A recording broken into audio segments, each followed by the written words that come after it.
Selamat pagi Bapak Ibu Saudara yang dikasihi Tuhan Yesus. Di akhir tahun 2020, di hari terakhir Senin tahun 2020 ini, kita akan menghayati firman Tuhan untuk menjadi bekal dalam pelayanan di minggu terakhir ini. Sebelumnya kita akan berdoa. Bersama kita berdoa. Ya Tuhan yang Maha Baik, Tuhan Yesus Kristus yang pada saat ini sedang kami nantikan kedatangannya, Sang Immanuel yang selalu beserta dengan kami sepanjang kehidupan kami. Kami bersyukur untuk penyertaan-Mu. Hari ini Tuhan, kami akan memulai pelayanan di minggu akhir tahun 2020 ini. Berfirmanlah kepada kami semuanya, agar kami memiliki kekuatan dan keteguhan hati untuk menutup tahun 2020 ini dengan rasa syukur, dengan pengharapan yang semakin kuat kepada Sang Immanuel. Berfirmanlah ya Tuhan, dan jadikan hati kami sebagai tempat untuk taburan firman-Mu.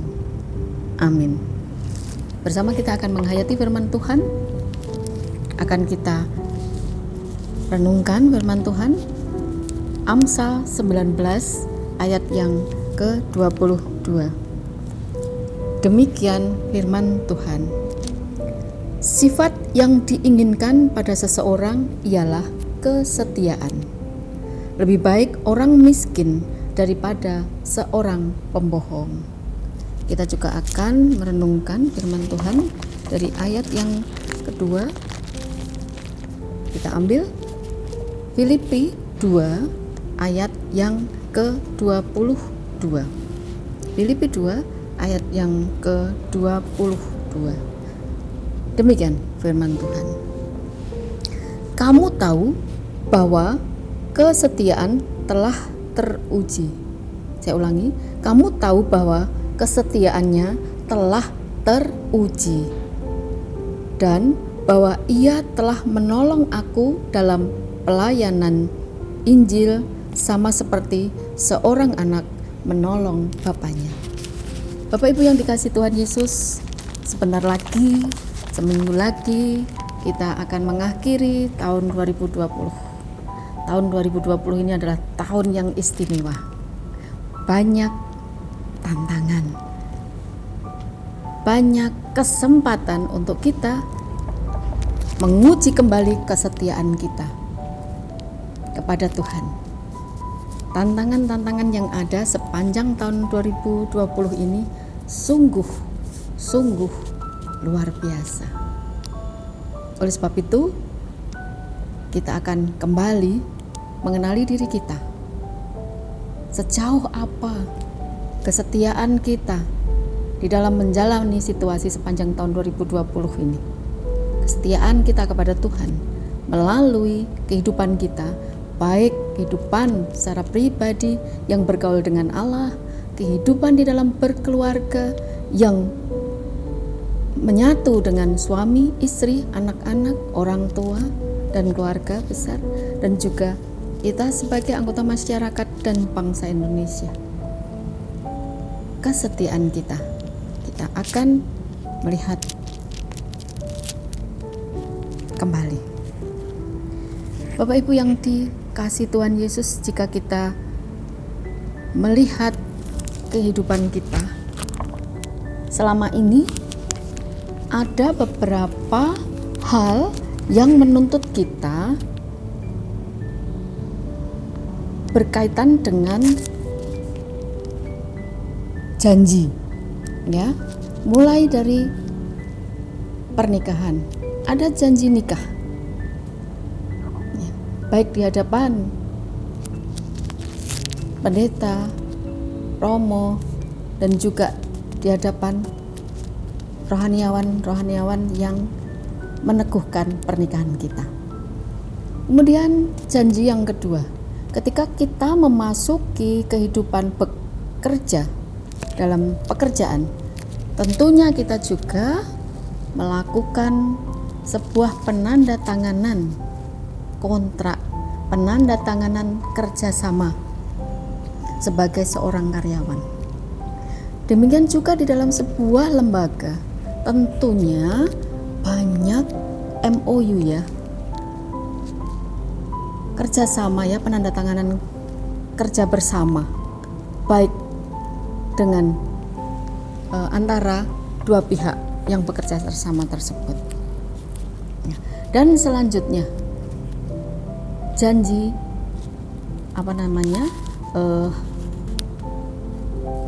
penandatanganan perjanjian dan sebagainya. Nah, pertanyaannya, kenapa memerlukan sebuah penandatanganan dalam sebuah janji? Mengapa diperlukan kerjasama? Mengapa diperlukan tanda tangan? Mengapa diperlukan secara legal sebuah kebersamaan itu, kerjasama itu? Ya, ada apa?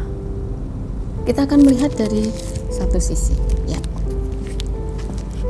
kita melihat dari Amsal 19 ayat 22 tadi dikatakan sifat yang diinginkan pada seseorang ialah kesetiaannya. Sifat pada seseorang ialah kesetiaannya. Bayangkan saja ketika kesetiaan itu lunturlah, katakan begitu ya, lunturlah katakan. Orang anak muda bilang, wah kesetiaannya udah luntur. Itu baru dalam proses pengenalan misalnya ya, pendekatan, pacaran, kesetiaannya sudah luntur, akan berdampak secara negatif tentunya. Kemudian kita maju lagi kepada kesetiaan dalam sebuah keluarga. Ketika ada sebuah kelunturan di dalam keluarga ya, antara suami istri, kita bisa bayangkan bagaimanakah dampak yang akan ditimbulkan pada semua pihak. Bahkan tak jarang orang mengatakan ketika kelunturan itu terjadi dalam sebuah rumah tangga, maka ada semacam guyonan ya, ketika luntur arep tak ijolke kok. Nah, kelunturan cinta dari seorang istri kepada suami atau sebaliknya suami kepada istri, dan kemudian dibuat juk-juk ya, tak ijolke.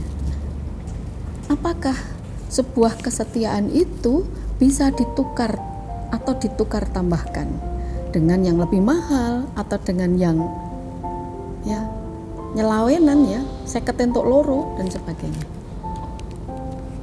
Bapak Ibu, kita melihat dari Amsal 19 ayat 22, kita ditunjukkan bahwa sudah jelas ya, di situ ditunjukkan bahwa sifat yang diinginkan dari seseorang adalah kesetiaannya. Jadi kesetiaan berasal dari kata dasar setia. Jadi yang diinginkan dari sebuah kebersamaan itu adalah sifat setia. Artinya kesetiaan ya, artinya berdasarkan dari Amsal 19 ayat 22 kita ditunjukkan kembali, kita diingatkan kembali, artinya bahwa kesetiaan menjadi warna dalam hidup seseorang, menjadi karakteristik pada hidup seorang Kristen. Maka tentunya orang Kristen harus setia, karena ini sudah menjadi identitas kekristenannya. Identitas ya, identitas kekristenannya. Mengapa harus setia? Mengapa memiliki identitas kesetiaan? Karena Tuhan yang pada saat ini kita sedang merasakan kebahagiaan karena Dia hadir di tengah-tengah kita, Dia beserta dengan kita, Ia yang juga menebus dosa kita, Ia yang menyelamatkan kita dari dosa, Dia adalah Tuhan yang setia. Dia adalah Tuhan yang sungguh-sungguh setia. Dia hadir, Dia mengampuni, Dia menyelamatkan, Dia membawa warta damai sejahtera. Kalau bukan karena kesetiaannya, saat ini kita tidak akan merasakan kembali kebesertaannya Tuhan dalam kehidupan kita. Maka sudah semestinya orang Kristen setia kepada Tuhan. Sudah semestinya, tidak bisa ditawar, karena Amsal 19 ayat 22 sudah menegaskan di situ sifat yang diinginkan pada seseorang ialah kesetiaannya. Kesetiaannya ya. Lebih baik, bahkan kemudian diteruskan, lebih baik orang miskin daripada seorang pembohong. Ya. Pembohong itu berarti kan tidak setia. Ya, ada unsur ketidaksetiaan di sana. Kemudian kita juga diingatkan Filipi 2 ayat 22 tadi, kamu tahu bahwa kesetiaannya telah teruji dan bahwa ia telah menolong aku dalam pelayanan Injil sama seperti seorang anak menolong bapaknya. Dari Filipi 2 ayat 22 ini, Timotius digambarkan sebagai anak dan pelayan yang setia kepada tuannya, setia kepada Tuhan. Dia mengurus Paulus dikala di dalam penjara maupun saat di luar penjara. Dia sahabatnya Paulus, dan ketika Paulus pun berada dalam situasi yang tidak menyenangkan, berada di dalam penjara, Timotius tetap menjadi teman. Timotius tetap menjadi bagian dalam kehidupan Paulus. Timotius belajar untuk menjadi seorang yang setia dalam situasi apapun.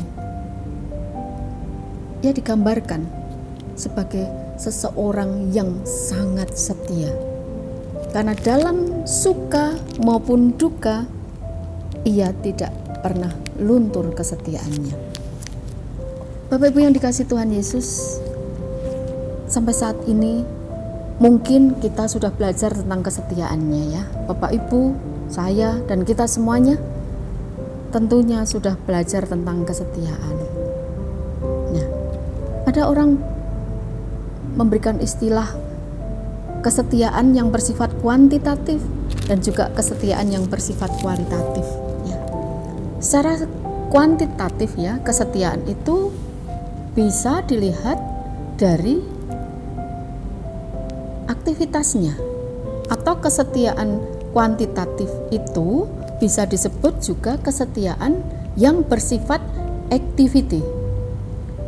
Dengan ukurannya, tingkat kehadirannya, tingkat keberadaannya ada di dalam sebuah aktivitas itu. Bisa dilihat, oh dia rajin mengikuti ini dan itu. Oh, kinerjanya terlihat dari kehadirannya di setiap aktivitasnya. Orang akan melihat kemudian dia dianggap loyal, setia. Ya. Dalam kinerjanya, orang ketika kinerjanya baik, tentunya diukur dari salah satunya adalah bukti dari pekerjaannya, bukti dari kehadirannya. Dan kemudian kesetiaan kuantitas itu akan berbuahkan pujian, berbuahkan misalnya kedudukan, berbuahkan juga bisa uang dan sebagainya yang bersifat bisa dihitung. Nah, sementara Alkitab menghendaki kesetiaan kualitatif, bukan kesetiaan kuantitatif saja. Kesetiaan kualitatif ini adalah kesetiaan yang membuat seseorang tetap setia dalam segala situasi. Kesetiaan yang membuat seseorang tetap setia meskipun badai mengancamnya, meskipun terjadi hal-hal yang tidak menyenangkan, meskipun terjadi sesuatu yang akan membuat dia tersingkirkan, terancam, bahkan mengalami hal-hal yang sangat menekannya. Sekalipun berada di bawah tekanan, ia tetap setia. Dan inilah yang dikehendaki melalui Alkitab yang telah kita renungkan tadi. Kesetiaan yang membuat seseorang tetap setia meskipun situasi berat terjadi. Tidak mudah kesetiaan yang bersifat kualitatif ini. Tetapi bukan tidak bisa kita miliki. Kesetiaan kualitatif dalam konsep beriman menjadi hilang ketika terancam, ketika berada di dalam situasi yang tidak menyenangkan, kemudian seseorang itu melarikan diri. Ketika harapannya tidak terpenuhi, ketika ekspektasinya tinggi, berharap seperti ini, berharap saya dipromosikan, berharap saya mendapat ini. Dengan pertimbangan saya sudah berusaha untuk loyalitas, berusaha untuk melakukan yang terbaik, berusaha untuk memberikan diri untuk pengembangan di dalam, misalnya dalam sebuah lembaga. Tapi kemudian dengan ekspektasi harapan-harapan yang sangat tinggi dan harapan itu tidak terwujud, maka kemudian dia melihat sesuatu ini sebagai melihat peristiwa ini sebagai sesuatu yang tidak menyenangkan buat dia. Dan kemudian akhirnya dia mengambil kesimpulan, dia melarikan diri. Dia melepaskan diri. Dan dia tidak lagi setia kepada apa yang selama ini sudah mewarnai kehidupannya. Dia hilang ketika terancam.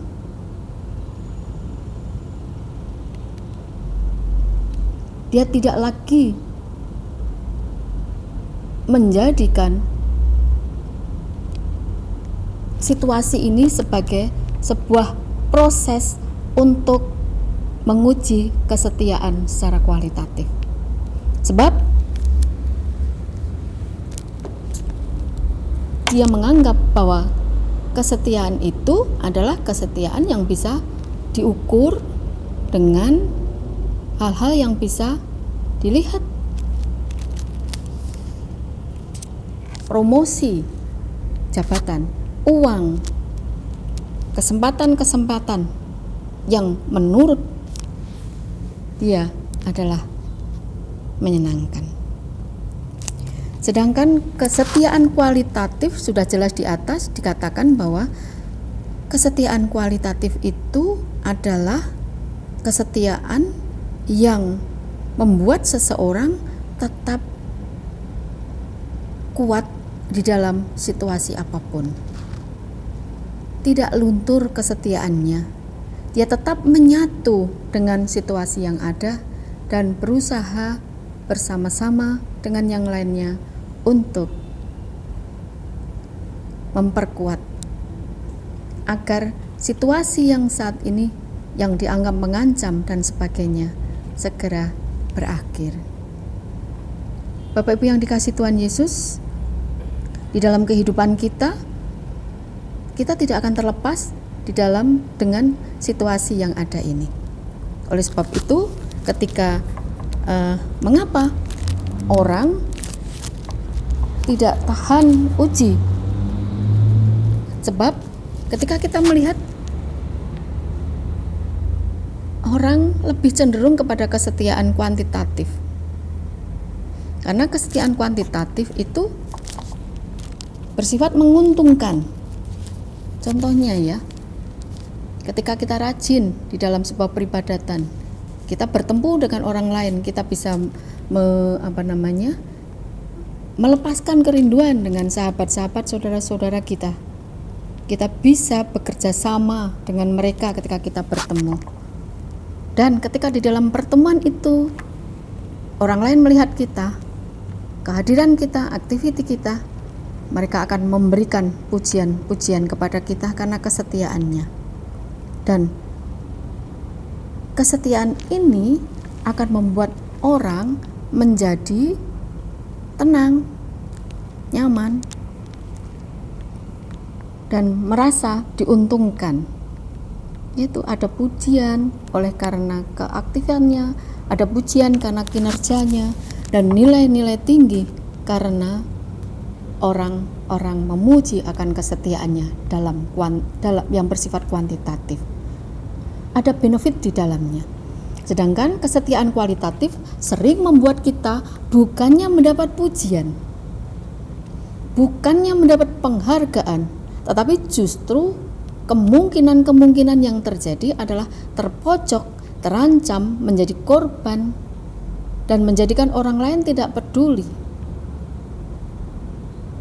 Dan ketika berada di dalam situasi pelik ini, saking peliknya dan merasa terpojok, bahkan bisa-bisa merasa dibantai, dan sehingga tidak lagi kesetiaan itu bersifat berkualitas.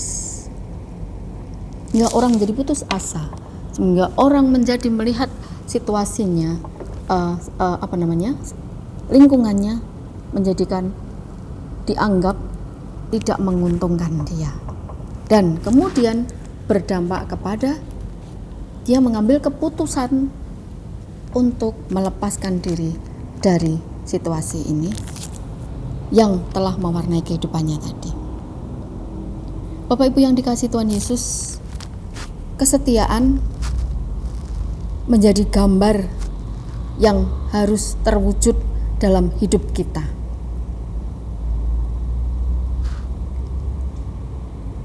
Kesetiaan menjadi karakter di dalam kehidupan kita. Jangan karena faktor hidup maka membuat kita menjadi tidak berkualitas di dalam kesetiaan itu, karena akan menimbulkan dampak selanjutnya. Iman pun kemudian menjadi tidak kuat lagi.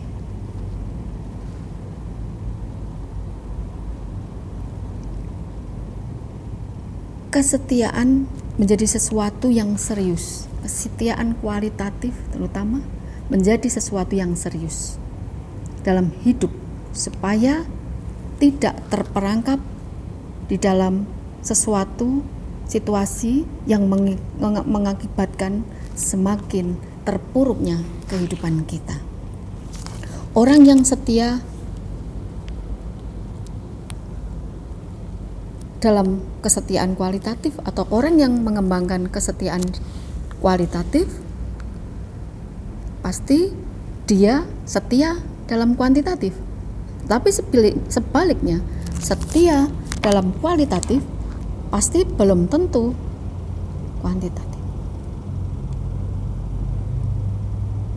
Sebab kesetiaan kualitatif itu tidak mungkin hanya di dalam hati, tetapi bisa dilihat dalam sikap memegang teguh iman apapun yang terjadi, termasuk kesetiaan di dalam mengemban tugas, baik mengemban tugas di dalam keluarga, dalam pelayanan, di dalam dan juga di tengah-tengah masyarakat. Sebab perlu diingat bahwa janji setia dan hidup dalam kesetiaan dengan Tuhan tidak ditentukan oleh situasi yang ada di luar maupun dalam diri kita. Apalagi kita sadar betul bahwa di dalam kehidupan kita, di sekitar kita, akan kita jumpai orang-orang yang lurus hatinya, orang-orang yang bengkok hatinya, bahkan orang-orang yang berbelok-belok hatinya, tidak jujur dan berbelit-belit. Tetapi kesetiaan pada Tuhan tidak ditentukan oleh semua itu. Sekali lagi, kesetiaan kepada Tuhan tidak ditentukan oleh kesemuanya itu. Sekalipun di sekitar kita ada orang yang tidak jujur, berbelok-belok dan sebagainya, kesetiaan kita tidak sama sekali tidak ditentukan oleh situasi yang ada di sekitar kita itu. Ketika kita menyadari itu, maka kesetiaan secara kualitatif itu akan terpelihara. Dan kesetiaan kuantitatif pun itu diperlukan. Namun, kesetiaan kuantitatif dan kesetiaan kualitatif itu harus berjalan beriringan.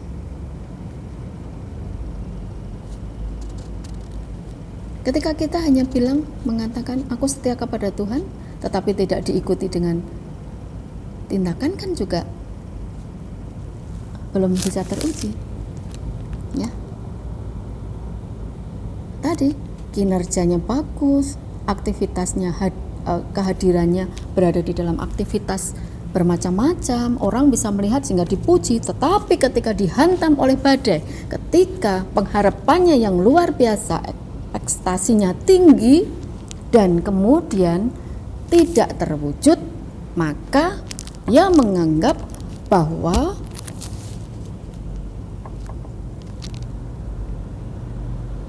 kesemua ini disebabkan oleh situasi yang ada.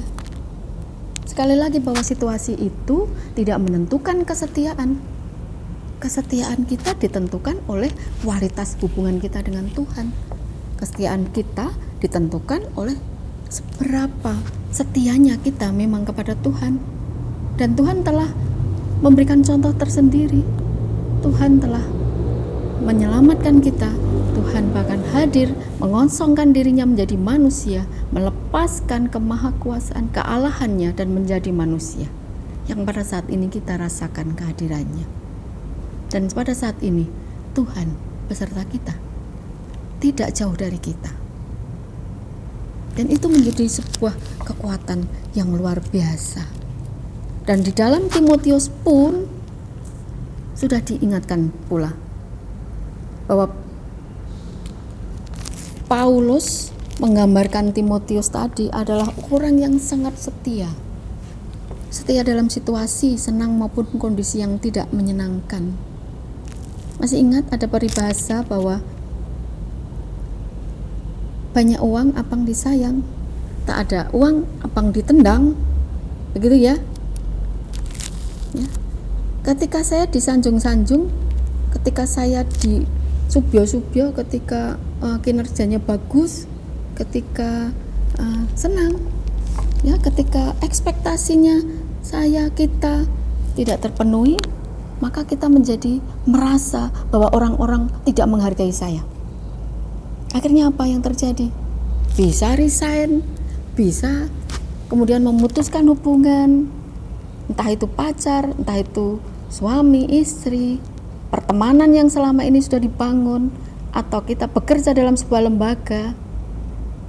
Pertanyaannya, kesetiaan apa yang kita kembangkan dalam situasi seperti ini? Ya.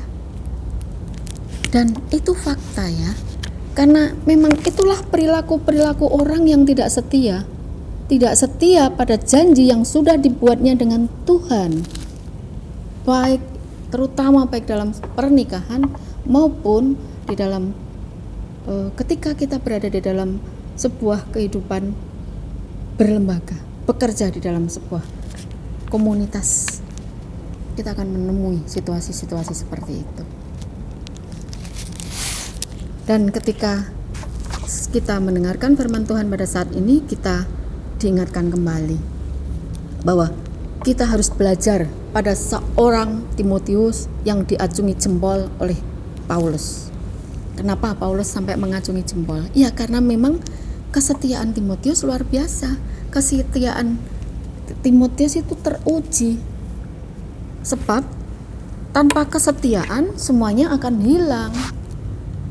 Tapi Paulus di sini tidak merasakan kehilangan Timotius.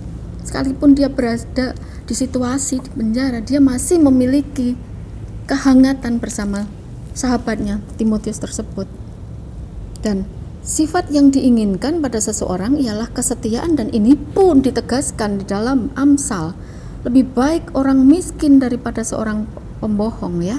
Sifat yang diinginkan pada seseorang ialah kesetiaan. Lebih baik orang miskin daripada seorang pembohong. Kan di situ dikatakan pembohong itu adalah sifat yang di dalamnya tidak setia. Nah, dan hal ini memberikan gambaran yang menarik bahwa sifat yang diinginkan dari seseorang adalah sekali lagi kesetiaan, karena kesetiaan membuat ketenangan, kesetiaan membuat kenyamanan, kesetiaan, dan karena kesetiaan menjadi dasar seseorang bisa diandalkan, bisa dipercaya. Ya, kenapa diandalkan, dipercaya? Karena dia setia.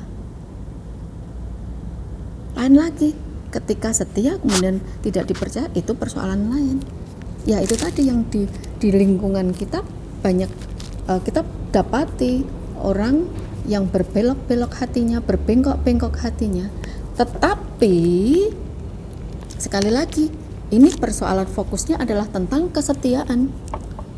Sekalipun dijumpai seperti itu, hal-hal seperti itu, ya, tapi tetap setia kepada Tuhan, setia kepada janjinya, bahwa tidak akan luntur oleh karena situasi yang ada.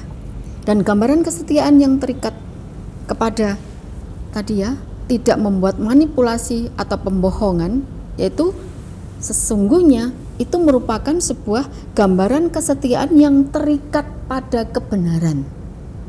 Kesetiaan itu lekat sekali dengan kebenaran. Dan ketika kesetiaan yang terikat pada kebenaran berarti tidak mengkhianati kebenaran. Ia menjunjung tinggi kebenaran, ia menjunjung kejujuran, dia memunculkan kebenaran dan menegakkan kebenaran. Sehingga kejujuran yang muncul karena kesetiaan menyatakan kebenaran tersebut, maka hidup ini akan menjadi damai ketika kebenaran itu ditegakkan. Namun muncul sebuah risiko ketika seseorang menekankan atau menegakkan kebenaran atau setia menegakkan kebenaran dengan kejujuran, ia pasti gak punya uang, ya. Dia tidak terangkat di dalam jabatan, dia tidak disukai orang yang gak benar, dan dia tidak berada di dalam kesetiaan kuantitatif, mendapatkan pujian dan sebagainya. Coba ketika saudara bohong atau memanipulasi, kemudian juga mengambil atau bermuka 2, bermuka 10, itu pasti akan menjadikan seseorang ketika merasakan itu, ya, merasakan tenang juga. Oh, ternyata mudah diajak kompromi, tidak kaku, tidak menegakkan kebenaran dan sebagainya. Itu akan disenangi orang, dan ini fakta, ya. Dan ini fakta. Orang akan senang, dan orang akan dianggap oh, ternyata mudah diajak kompromi, fleksibel begitu, ya, dianggap begitu. Tetapi kesetiaan menurut yang dikehendaki Alkitab adalah kesetiaan dengan karakteristik yang benar-benar setia kualitatif. Dalam situasi apapun, godaan apapun, ya tetap lurus hatinya, tetap setia kepada Tuhan. Sebab ketika orang lain tidak melihat ketidakjujuran itu, Tuhan tetap melihat. Dan oleh karena itu, jujurlah pada diri sendiri dan ujilah diri sendiri. Apakah kita termasuk orang yang setia secara kualitatif? atau hanya setia secara kuantitatif. Ini adalah saat yang sangat berharga di minggu terakhir kita ini untuk menutup tahun 2020, dan juga Tuhan ada di dalam kehidupan kita, Dia ada di hati kita dengan kehadirannya, Immanuel.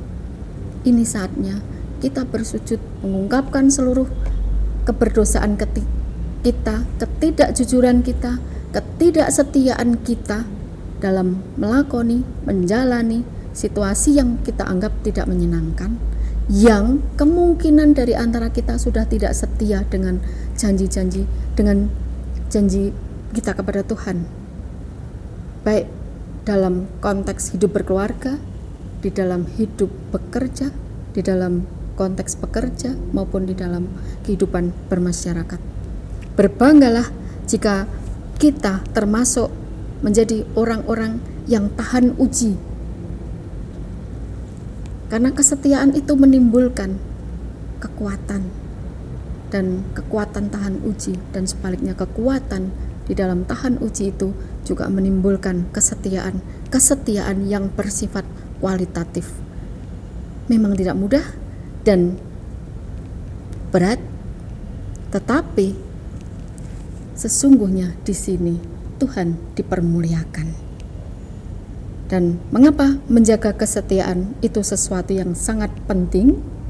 Ternyata di sana dikatakan bahwa ketika kita setia, maka kita akan menemui ketenangan, kita akan menemui kenyamanan, kita akan menemui kedamaian. Setialah pada Tuhan sampai akhir hidup kita. Amin. Mari kita berdoa. Tuhan, kami bersyukur untuk kesetiaan-Mu dalam kehidupan kami, dalam situasi yang menyenangkan ketika kami hidup dalam berumah tangga, ketika kami hidup bersama dalam komunitas pelayanan, dan ketika kami berjumpa dengan situasi yang menurut kami tidak menyenangkan. Mampukan kami untuk terus memandang Tuhan, mampukan kami untuk terus hidup dengan karakteristik setia, dan mampukan kami untuk hidup dengan karakteristik jujur dan menegakkan kebenaran. Dengan demikian, kami akan merasakan bahwa kesetiaan itu berbuah kenyamanan, ketenangan, dan damai sejahtera yang bukan berasal dari dunia, tetapi berasal dari Engkau. Terima kasih Tuhan Yesus, ampuni segala dosa kami di dalam kami menjalani kehidupan sepanjang tahun 2020. Banyak hal yang tidak berkenan di hadapan-Mu Tuhan, di dalam kami mensikapi situasi yang saat ini terjadi. Dari awal pandemi hingga sampai akhir tahun ini, kami masih menjalani situasi ini. Tolonglah kami Tuhan, agar kami hidup dalam kesetiaan kepada Tuhan, menjaga terus kesetiaan itu melalui kehidupan sehari-hari, menjaga kesehatan diri, kesehatan keluarga, menjaga kesehatan orang lain, sebab dengan menjaga kesehatan semua itu kami menjaga kesehatan bangsa Indonesia ini, dan mampukan kami untuk bersama-sama bergandengan tangan untuk hidup dalam kesetiaan kepada Tuhan. Kami serahkan sepenuhnya hidup kami hanya di dalam nama-Mu. Kami serahkan Rumah Sakit Panti Waluyo ke dalam tangan kasih-Mu. Kiranya kesetiaan seluruh karyawan menjadikan Tuhan mengizinkan kami menerima berkat pengampunan untuk menutup tahun dan menjemput berkat di tahun 2021 dengan kesetiaan yang dari Tuhan. Amin. Selamat bekerja, Tuhan memberkati, selamat Natal, dan selamat menyongsong tahun baru 2021.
kami